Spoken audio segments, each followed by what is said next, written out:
Good morning, everyone. Welcome to our next session on anime and manga. Our presenter is Rachael Sullivan from Spencer County Public Library. Take it away, Rachael. Alrighty, so if it's up to me, I'm gonna have technical difficulties, which I certainly did just now trying to sign in. Um, everything froze. So I hope that doesn't happen anymore. So this is my presentation on anime and manga. It's pretty heavy on the anime and less so on the manga, but we'll get into that. I have been compiling resources for several years now. I've been doing an anime club and an otaku club at my library for the last at least 3 years. I can't count COVID. So at least for the last 3 years, we've been doing anime and otaku pretty solidly. I have it for ages 6 to 12, my tweens. I do anime, and then I just called otaku for teens, ages 13 to 18. For both groups, we meet for an hour. And then, the structure's a little different. So I do half an hour for the tweens, just an activity, and then we get into the anime.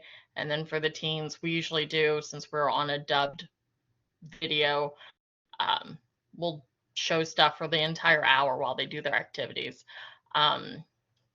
So I've got a couple of slides here, like this one says anime is Japanese animation. In case you're not familiar, I'm going to assume that most people that are in this room do know what anime is. But if you're just, going headfirst into something brand new, it is Japanese animation, and the first anime goes all the way back to 1952. When we get into manga, it does date back much further, and there's some discrepancies on that, but I have that information as well. So this isn't like, brand new like TikTok or something. This does go back pretty far, and then it is still continuing today, and they make tons of anime on all sorts of things. So when you're going to get started with hosting your anime club, of course, you're going to pick a date, a time, a program for your program, whether it's weekly, monthly. Right now we do ours monthly. I know some of my teens would like to do it weekly, but since I'm the only children and teen librarian, we do it monthly. I just don't have the resources and the time to do it weekly. You have to decide how you're going to show your anime. We get to talk about public performance. That's everybody's favorite thing, right? You can show anime if you have a movie license using MPLC or Swank. I do like Swank because you can get on their website and search, and MPLC was a little bit more difficult on finding what you could and couldn't show. You can also use Crunchyroll, which we'll get into, and Studio Ghibli has packages where you can purchase licenses for a year, but they are kind of expensive. And I haven't just had the nerve yet to ask my director if, yes, we can go ahead and purchase this. So after you decide how you're going to show your anime, then it's all really in place. Then you just need to pick out what you're going to do, what kind of activities. Are you just going to show some anime and have snacks for an hour? Are you going to have some activities to keep their hands busy? And how you're going to facilitate this. So here's our viewing resources. I was talking about Crunchyroll on the last one. It is free, so that's a super bonus. Crunchyroll is free. You just have to email customer service, and you can get a 90-day premium no ads membership. No ads is really spectacular. You just get to watch the whole thing, just like, Hulu or Netflix. And then you can renew your membership every 90 days. And I've been doing this for, I'd say, at least 3 years. So there's also no limit on it, which is really great. So I get to renew my membership. I get 3 months at a time, and then I get another 3 months. Like I said, the Studio Ghibli, you can definitely, if you feel brave, you can ask your director or somebody for a $900 annual subscription. I mean, maybe for some libraries that's totally feasible. They do have the G Kids collection for $200 annually. It was marked down from $450. The G Kids collection's really stripped down from what is considered like his main works or stuff that people are going to be most familiar with. Um, all the favorites of Studio Ghibli, the Totoro, Ponyo, Spirited Away, all those things that people are very familiar with. They're in the complete collection in the $900 annual package. But those are things to consider for how to facilitate having shows in your library. Crunchyroll is free. It has no Studio Ghibli on the website at all. It is definitely geared more towards teens and adults. I have my teens right now watching Demon Slayer because we can get the first season dubbed and people don't have to read the screen, and they're very happy about that. I'm having more trouble finding stuff for the ages 6 to 12. I can search for a particular show, but I have to start on Google and search for the term for children's anime, and then I have to search for the animes that pop up in specific lists on Crunchyroll. So I can't just do a children's anime on Crunchyroll and then have it give me something. I have to search for something specific. So I think we watched the new Digimon, which was subtitled, and that's the other thing is when I do find something for my kids, then we usually have to watch subtitles instead of having a dub. But right now they're okay with it. They do like to hear the different language that they don't normally get to hear. So as long as they're happy with it, that's really what matters.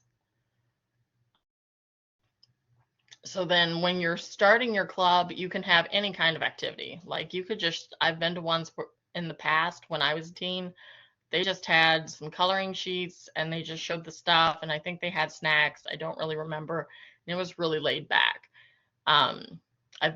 Like I said, I've been working on a website, which I was trying to right before all of this is the worst time to do that. I was trying to get the website up and running. I'll get to it and at least I can show it to you in its pre-state, hopefully. I was trying to get the custom domain, which was being more difficult than it should have been. But you can do a variety of activities. I like to go to a website called Koge Japan, which has traditional crafts on it.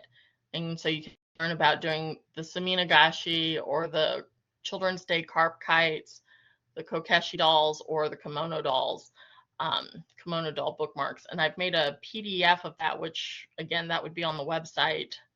So I really want to show you guys, just to have a file that somebody's already spent a lot of time making. I wanted to have all the resources that I use for my anime clubs in one place because I get distracted. Do I have it on this spreadsheet? Do I have it on that spreadsheet? Where's that link? And if I can have it all in one place, and then I was like, well, if I have it all in one place, I bet other people would like that too. And if it's, not including something that you should think would be on there, you can definitely email me, and I'm always willing to add more links and grow it into a much larger website of collective resources. But I always think having something central is a lot easier than a bunch of different little places. The Saminagashi we did over the summer, and that was super fun. The picture that has the sort of marbling on it is pretty close representation, and you can get the kits on Amazon. You take the little droppers of color and you put them on these little discs that are already floating on the water, and then the disc drops down and the color stays on the water, and you scoop your paper across and you get fun prints, and you can repeat the scoops until there's no more ink. Kids had a lot of fun doing that. I did bring it out for the regular year now that we've started, I guess, non-summer programming. We did that prior to showing some Demon Slayer because I knew it would be messy and splashing and all sorts of things. So that was one time we had a little different layout of how we did things, but the teens really liked it. The tweens like it. Little kids get into it, but they like to play with the colors more than making the paper creations. That is something to be mindful of if you're doing it with younger groups. We haven't done Kokeshi doll decorating yet, but I think that one would be definitely fun, and I would do that with a larger group because the Kokeshi dolls that I found online are just more expensive. And since I have less teens than my tweens, I would do it with my smaller group because they are kind of pricey. The Carp Day kites, those turned out great when I did those with tweens, and you just print out the PDF, you color it in, you wrap it around a tube, and then you can hole punch it and add a string, and you've got a little kite made with a paper tube. It takes about 30 minutes, but they can do it for the whole program because some people get really detailed on those fish scales. So those are certain different traditional projects you can do during your club. And then we've got sort of fandom stuff, anything with a character, so drawing, bookmarks, coloring. I've got some magnets here. It's good to have magnets by my computer. I printed these out from Etsy. I had ordered these as like SVG files or PNG files or something, and they came as, yes, these are Sailor Moon. They came as a sheet, and I had somebody punch them out, and then you can select your bottle cap and put your magnet on the back and put a covering on the little round part. You can either put the plain on it, or this one's got sparklies on it because we love sparklies. So those are some great things to have. Hadafant and Red Ted Art are both blogs, and they usually have Pokemon themed activities, so they're good ones to reference pretty often. With Hadafant, she did Flex Tangles. I wish I had mine. And you could get them pre-colored so that you could just print them out, and then the kids can fold those up and start making the paper that goes inside out, or you could color them in and make, a fun colored Charmander, Bulbasaur, or whatever.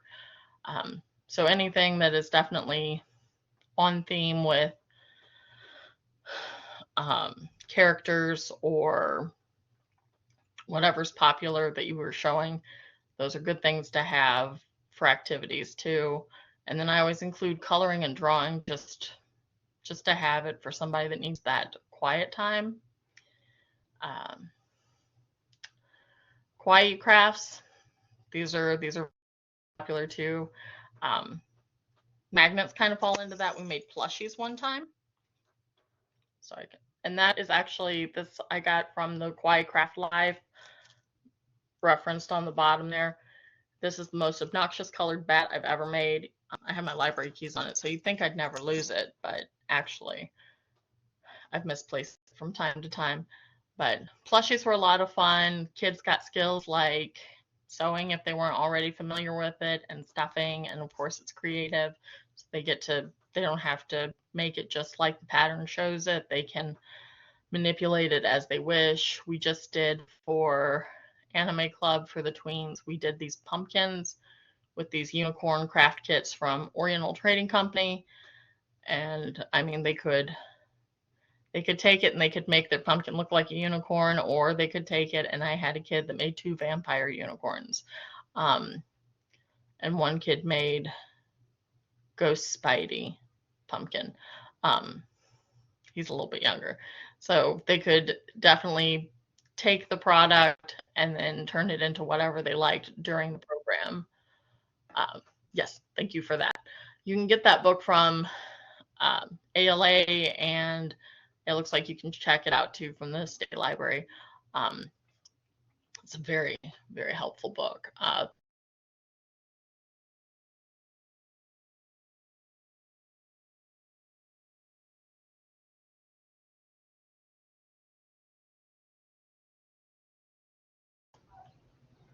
Hi, Rachel. It looks like you might be frozen.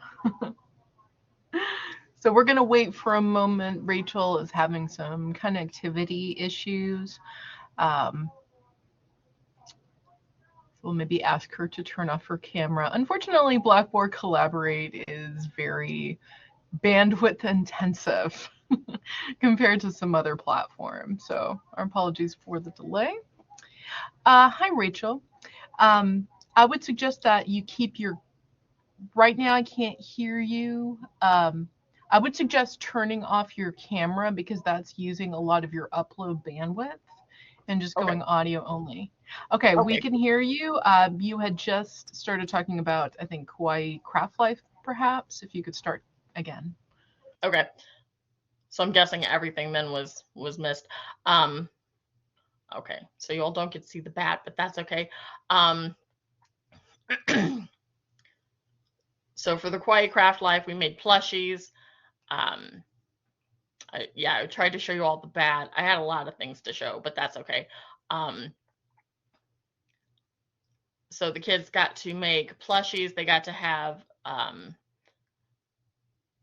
sewing skills because you're just using felt and like embroidery thread to make the plushies. And then they get to really, once they have the pattern, they get to do it however they like. So I had made my bat in like a hot pink and a lime green with black on top, mostly so I could maybe never lose my keys, but that has proven to be otherwise.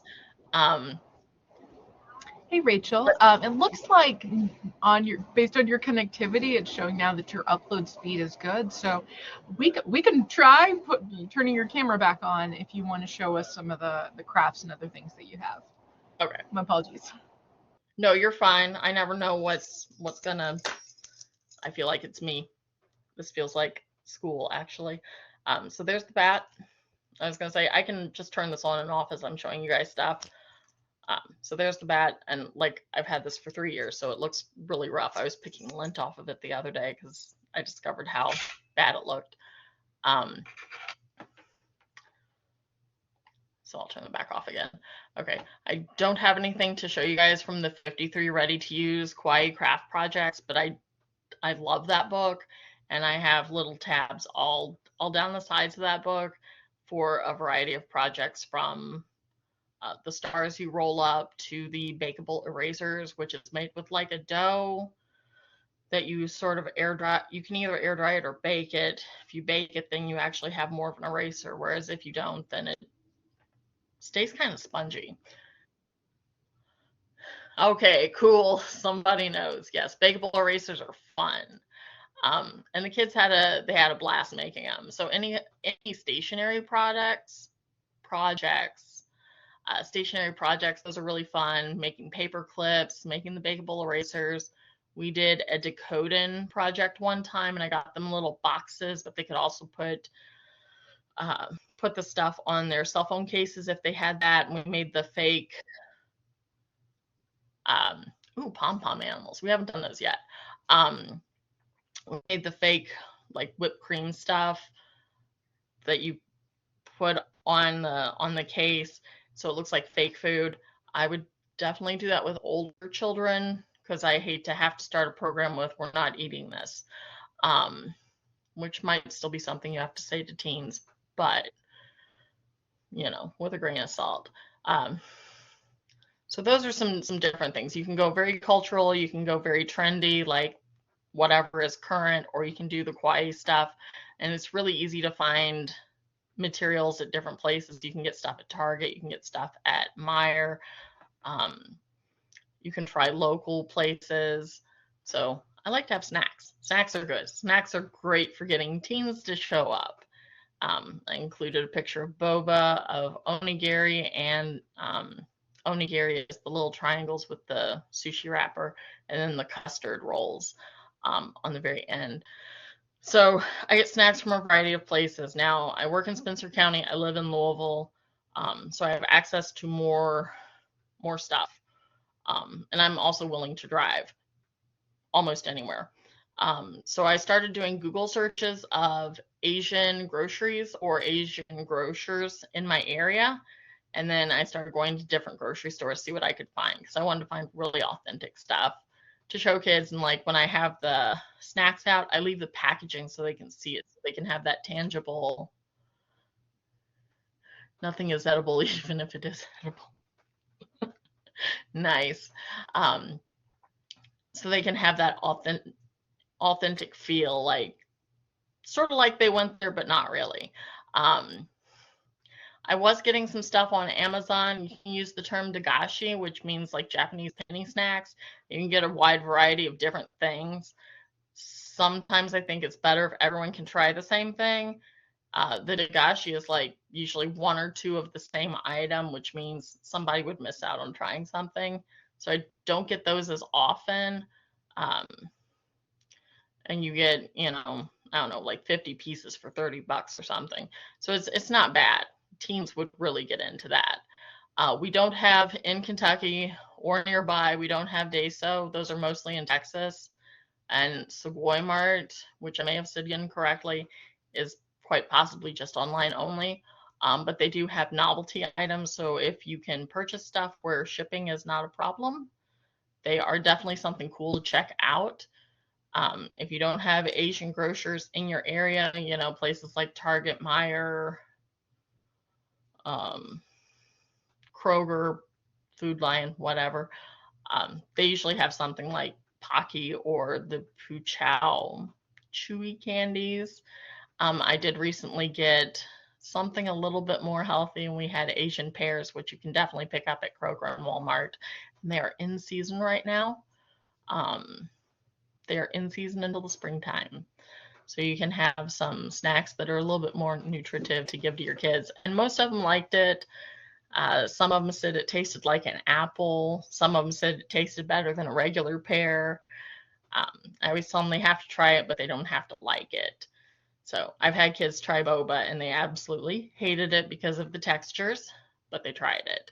So that's the goal of my programming too, is try something and experience something new. And even if you hate it, hey, you won't have boba again. Maybe you won't have boba for another couple years or never again. I don't know, but at least they tried it. I have gotten the Mochi ice creams before, which you can get those at Kroger, Trader Joe's. Lots of different places have them. And I've cut those up actually because you only get 6 in a package and they're kind of expensive. So I've cut those up and let people try different ones with toothpicks, and that worked out really great. That way everybody got a little bit of something. So I like to have snacks just to provide that extra feeling of authenticity in the program, and definitely for the teens, just so they'll come. Okay, so we're going to move on to the manga now. Again, in case you're unfamiliar, they are Japanese comic books and graphic novels, and there's some discrepancy. They do date back to 1798 with the term first appearing. 1814 was when Hokusai made a sketchbook and entitled it Hokusai Manga. So manga's been around in the culture for a couple hundred years, with some discrepancy on how old it might really be, but it has been around for a while.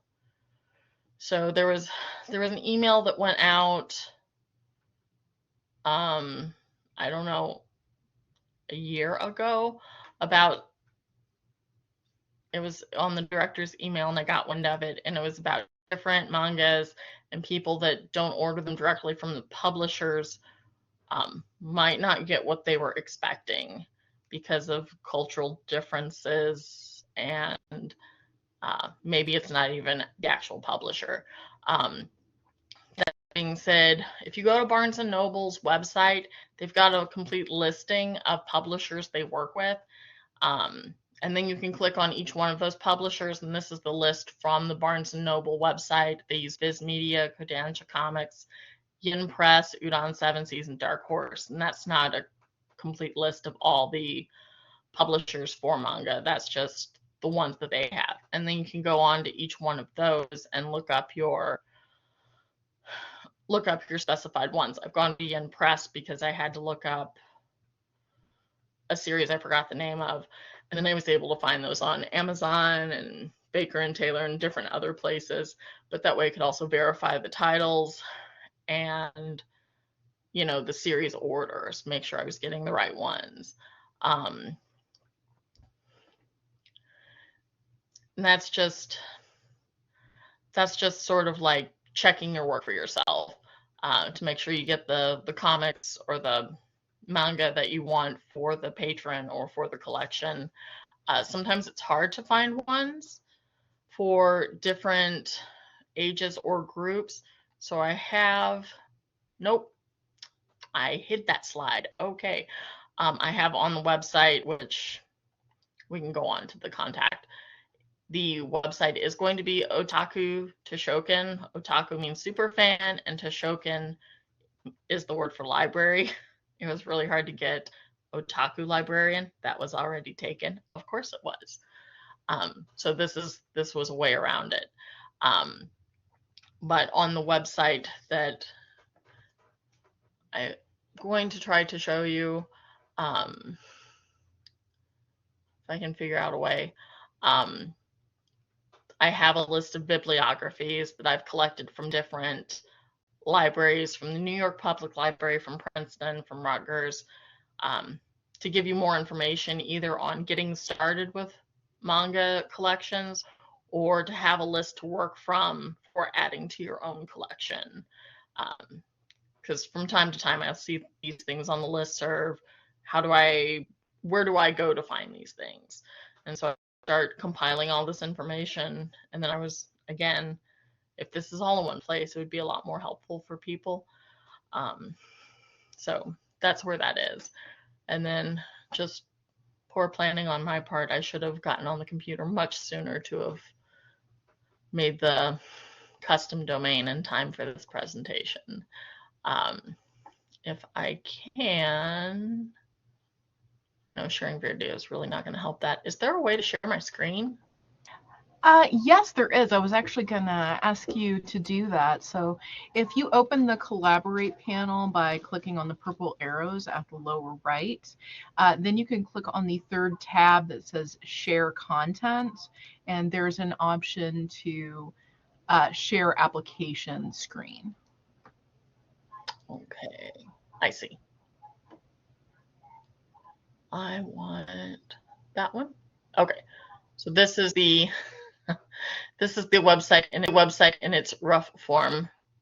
Cancel. When I was trying to add I would have to hit publish, and then it would be a different website name. So I'm going to get it, like I said, to say Otaku Toshoken. So there's the main welcome page. I've got public performance, and this is a little bit rough. I was trying to get it all done in time for this presentation, using my great methods of deadlines.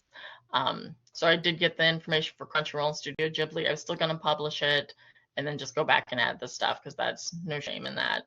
And like I said, I've added any additional information I could find. So I've got the ALA streaming libguide on here in case that was something somebody wanted to reference, in case they had questions. I have everything set up sort of like comparison style. Everything's next to each other, and that way you can pick multiple links, and you can have all your, I'm one of those people, it's got 50 tabs open. You can all have all your tabs next to each other and compare which one works the best for you. So that was the page on public performance. I've got, we were just talking about manga. So I've got the publishers list from Barnes & Noble. Yes, I want to go there. And I might have to work on my redirect since it's not popping up the way it was supposed to. But if you scroll down, you can see all the series they have. And you can see all the publishers. And then you can click on each one of those too. They've got the light novels and the bestsellers. So it's just great for research. It's great for looking up in case you're not shopping from Barnes & Noble, but it is a great resource. So that's why I included it. The New York Public Library has a great beginner's guide to manga. And then Princeton offered a history, which I thought was fantastic. And I thought this libguide from Rutgers was also wonderful. And this one, just like New York Public Library, gives you an overview. It gives you a lot of definitions. So it shows you print formats. and the different styles you might want to look for, and different terms that are used maybe interchangeably for manga. They talk about piracy. They've got some cool links in here. And then some more information on the publishers and the history of those as well. And then, of course, at the very bottom, you can print this page if it's super, super helpful for you. And then you can have something physical. So I liked that too. So that was one of the links I included. I didn't make it very far on bibliographies. King County Public Library System does have a bibliography for teens. I found a master's paper which has a listing of bibliography for adding to an academic collection, but it still could be helpful. There's a third paper I'm going to be adding to this, a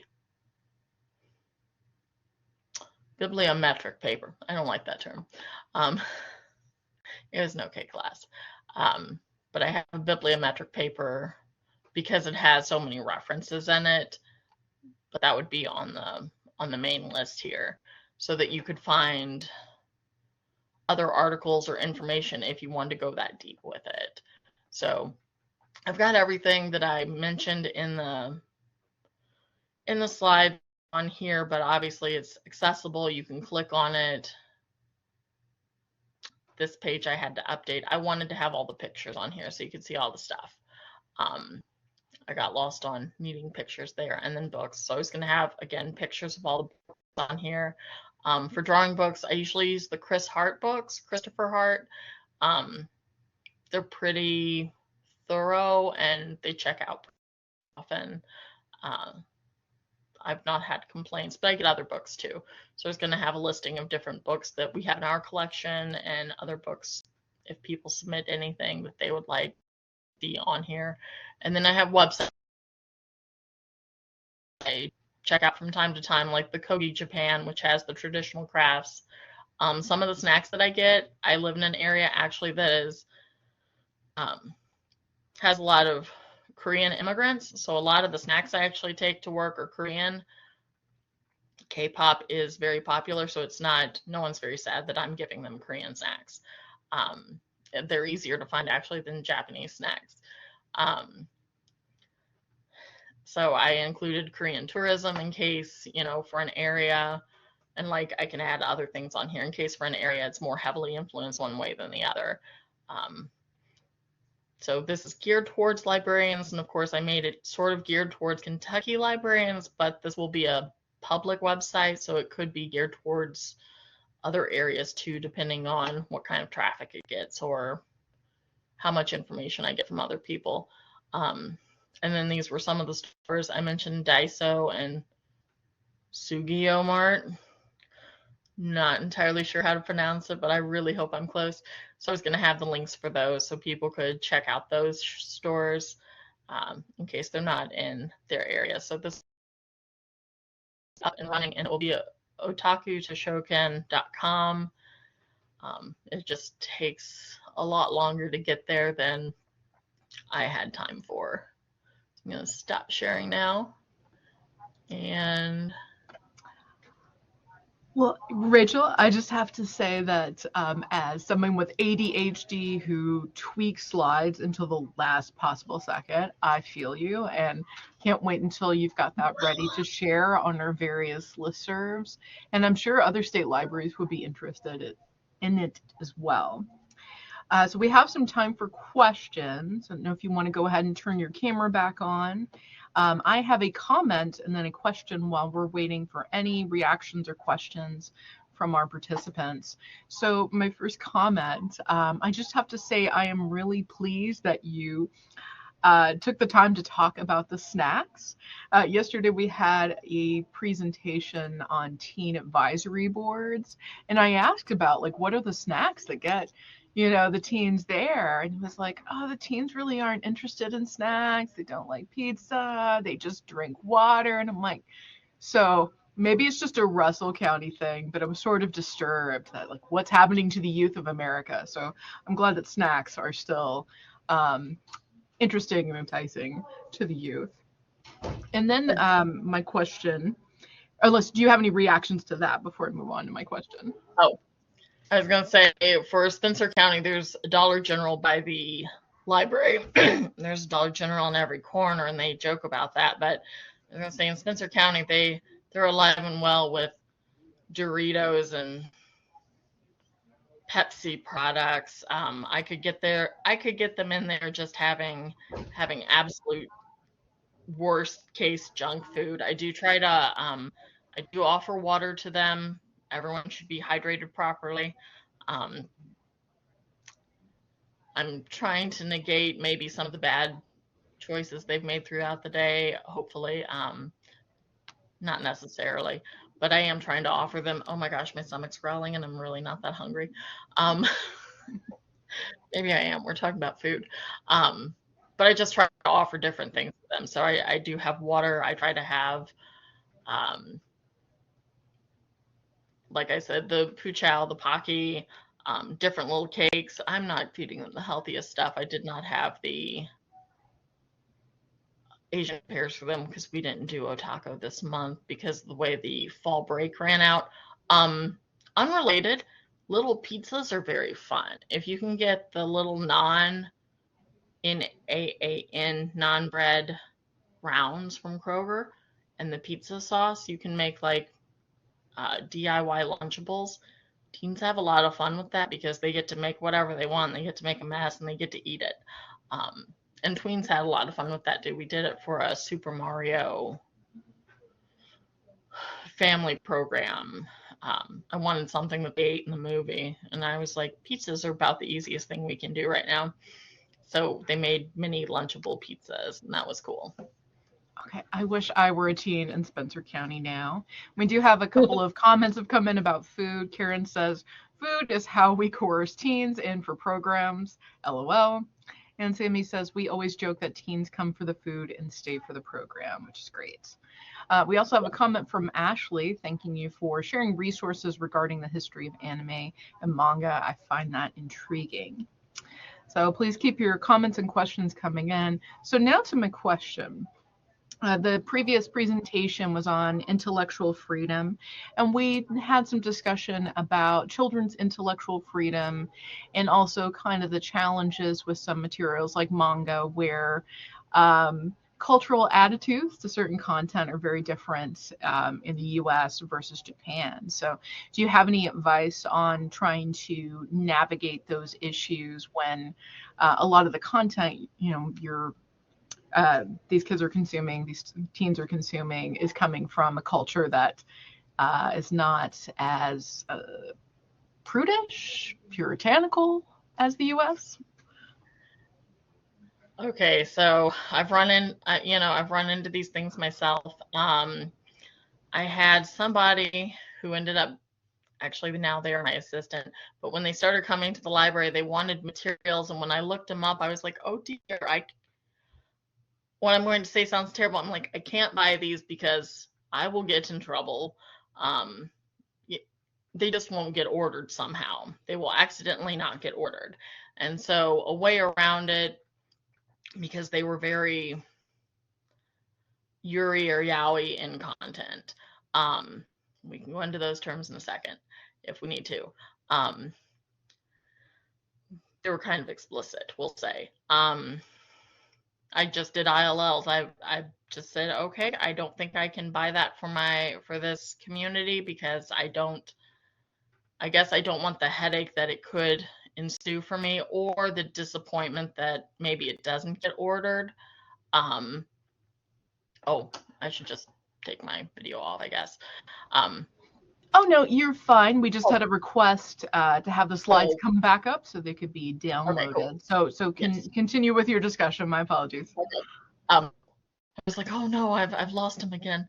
So I did ILLs. We found the materials at different libraries that were braver than I, and we ordered the books for the teen. I don't know what ILL policies we do. We typically restrict ILLs to adults, but if we felt that the teen in this case was responsible enough, we went ahead and got it for him. I mean, moms get stuff for little kids all the time, like for homeschool and whatnot. So it's the same principle. So we went ahead and got the interlibrary loans for that teen so they could have those materials. And I appreciated that we could do that, and then I didn't have some headaches. Sometimes I just buy stuff. I know it sounds terrible, I guess blindly, and then I hope for the best. When I started our collection, I was like, what are you all into? What do you want? And I just bought stuff and really hoped it turned out okay for me. And so far I've not had any complaints about anything in my collection. I'm sure it's a matter of time before somebody has a fit over Black Butler or Demon Slayer or something that could, be seemingly benign, but somehow just be a problem. Now, when it comes to showing stuff, that's where we all get a little bit, apprehensive. For the smaller kids, for ages 6 to 12, sometimes I'm sitting at my desk. It looks like I'm not working. I'm wearing my super fun headphones that didn't work out for today's program. It wouldn't pair with the computer, but I love these headphones and they light up. And I'm sitting there at my desk looking like I'm not doing anything, and I'm watching anime to make sure that, nothing is exposed so that no parent or no kid has a traumatic moment during the program. So yes, in some ways I am watching it to make sure I don't have any surprises. So in a way, yes, that would be censorship. I don't want any terrible surprise though where somebody's yelling at me or whatever because of our societal differences. Now I do tell people, sometimes I don't have time and I'm like, we're going to watch this and hope for the best. And I'll assume that it's okay based on a variety of reviews. And I'll explain, Japan has different cultural norms than we do. They're a different society. Try to keep that in mind while we're watching this. And then we just go for it. All right. Well, thank you for that. And we've got several comments that have come in while we've been on this topic. So on the topic of food, Melissa says, we are hosting cooking classes during 3 sessions of our anime class this year, different recipes that are seen in anime shows, which is really cool. We did bring the slides back up per request. Chelsea asks about getting links to some of the resources. So when your site is published, could you share that on KDLA listservs? If I assume you're probably on Kayak. If you want to send that link to Amy Olson, she can share it on other listservs if you're not a member of adult programming. I think that might be interesting content even for folks who don't do youth services for their library. Yes. All right. Comment from Jennifer, great presentation and very timely as my team programmer is trying to start an anime club. Can't wait for the recording to be available so he can watch it. All right, then on the topic of content, where we put the books, Ashley says, my coworker decided to move Junji Ito, and I apologize, this is outside my wheelhouse, Junji Ito books to the adult section due to the gory/graphic content. I didn't argue with them, so I understand that struggle. Thank you for sharing, Ashley. Then we have a question from Melissa. How do you decide which manga books go into the YA section and which go into the adult section? I don't think we really have manga in our adult section, and I don't think we've really crossed that bridge yet. We do have a lot of adults that come and check out stuff in the YA, and I know that's like a demographic thing too. So like when I started this, I didn't really have a manga section, and I asked the teens when we started the anime club, what do you want? What would you like? I just bought whatever they said. I know that sounds like scary, but I got, Demon Slayer and Comey Can't Communicate, and those just went in. I just went and told the cataloger, hey, put these in YA. We're a small library. We're only, I think, a staff of 8. So I don't really think we have manga in our In our adult section, I think we have some graphic novels. But I also know that those are interfiled, just regular, with the rest of the nonfiction collection. We don't have them on a special shelf like we have the graphic novels for the tweens and teens. It's sounding like this is a topic maybe we need to have another KDLA webinar on. So I'll make a note of that and pass that along. So comment from Ashley, we don't have an adult manga section, so they went into the 700s of the nonfiction. Then from Melissa, who asked the question, when I asked the higher ups for a guideline, they just said to put it all into the adult section. I know parents that won't let their kids even look into the adult section for books. I feel they will miss out on some great books that way. By adult section, I am referring to 741.5. And then from Sammy, we have all our manga under YA, including Junji Ito. We just put a warning that it contains mature content and may be more suited for 16 plus, so parents will be informed.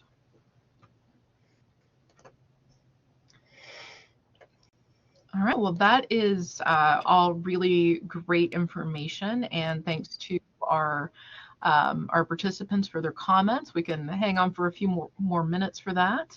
Ashley says, my coworker was worried that if we put a warning or mature sticker, that it would draw negative attention, which is an excellent point. And then Karen says, we separate them in young adult graphic novel and then young reader graphic novel and use our best guess.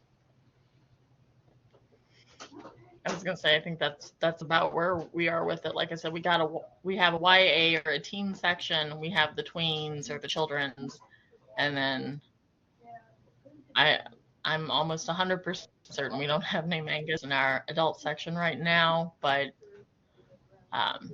we don't have any because I guess adults are not checking them out unless they're checking them out from the teen section, not like we put it over here to facilitate not having a problem.